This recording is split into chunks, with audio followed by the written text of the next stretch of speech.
I know personally on Christmas Eve, I build a big fire to keep the pagan man away. I don't want no stinking gifts. I got all the gifts I want. Clean air, clean water, edible trees. Where are you here, man? Don't get lost in the sauce now. You gotta remember where you're going, or where you went, and when you're going, and how you got there, and oh yeah, I just remembered. I ain't got a clue. Yeah, well, that's the way it is when you tune in to 91.5, 7 to 9 on weekday mornings when the hairman's in town, because, well, it's just all spur-of-the-moment stuff. I ain't got a clue. Remember I was telling you about how I put together words, and I don't know what you'd call them, just utterances, just cut-ups, just ridiculousness. I know I'll tell you about something else along the way here. Now, let's get going here.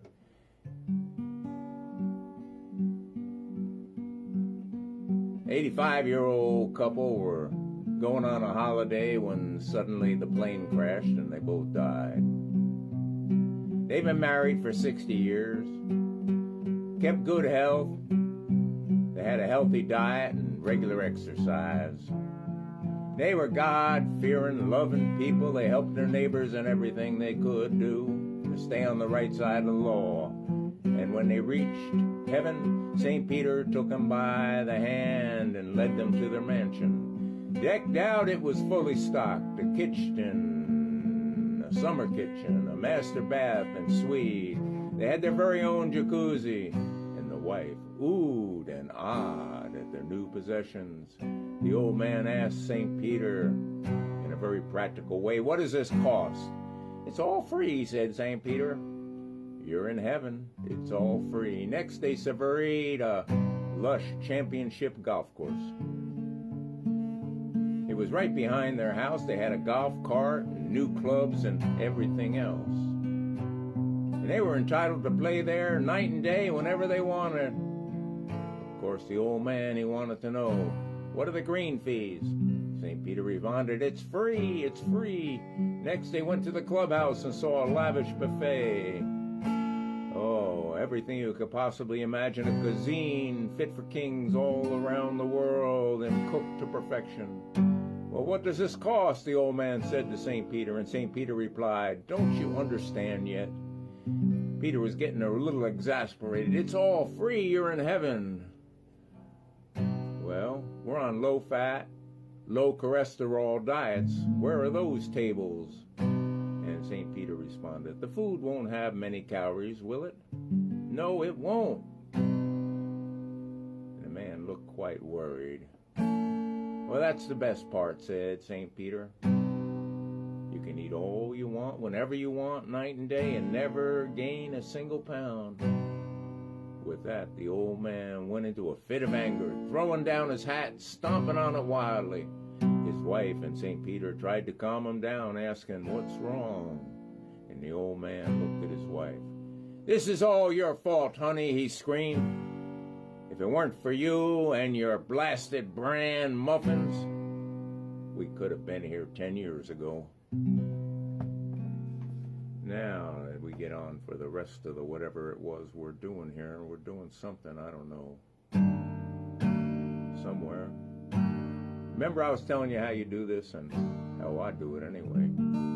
Cut-ups and remembering back to a time when I went camping and I grabbed my girl and my buddy grabbed his girl and we jumped in the old Valiant and ambled our way down to West Virginia. You know, like a Smoky Mountain retreat. Smoky Mountain dream, recollecting camping, escaping the Big Apple, grounding, running barefoot in the snow, breathing cold, clean air and warming by the fire, pup tents and lean-tos, that smoky melody. And then you take them words and you rearrange them a little bit and you look up how to spell them on the internet, etc. And 2 looks in a sea before you know it. With little help from this and that and all the gods above and those contained within the magic box. take a trip back in time to a place we used to go, where the air was fresh and cold and clean, and the mountains were our home, and we'd pack our bags and gear and leave that Big Apple far behind, and trade the concrete jungle for a Smoky Mountain dream. Oh, recollecting camping in that Smoky Mountain place, escaping the Big Apple for a taste of nature's peace.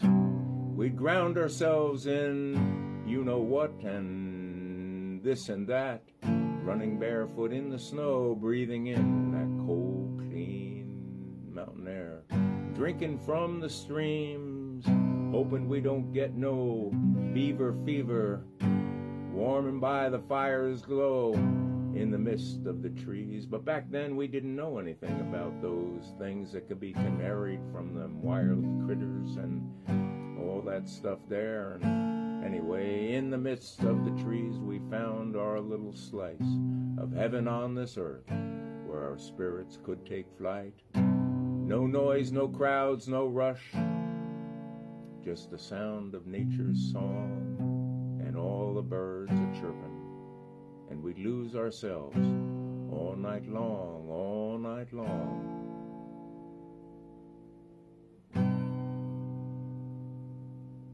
Oh, recollecting camping in the Smoky Mountain dream, escaping that Big Apple for a taste of nature's dreams and peace. We'd ground ourselves, running barefoot in the snow, breathing in that cold, clean mountain air, drinking from the streams and soaking in the sky above. Sheltered from the cold, we never felt alone in our pup tents and our lean-tos, clinging to the splendor of God's gift from one and all. As the star lit and shined on us from above, we'd sing that Smoky Mountain song, drinking in those moments where we were truly free. Oh, recollecting camping in that Smoky Mountain dream, escaping the Big Apple for a taste of nature's peace. We'd ground ourselves and then we'd run barefoot in the snow, breathing in the cold, clean air, warmed by the fire's glow. Oh, recollecting camping in that Smoky Mountain dream, those memories will stay forever, it seems. And now I'll tell you about this guy, Robert. He was coming back from the big city in the Big Apple there.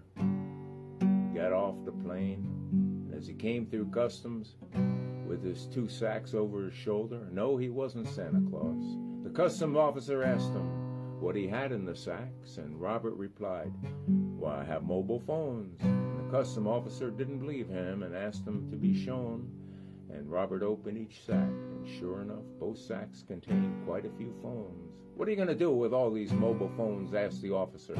Not, Robert thought, it was any of his business. "Oh, they're not for me. My mate Harold, who was in a band, knew I was going over to the Big Apple in America, asked me to bring him back 2 sacks of phones." May your day be happy and bright and everything in your life not blow up like dynamite.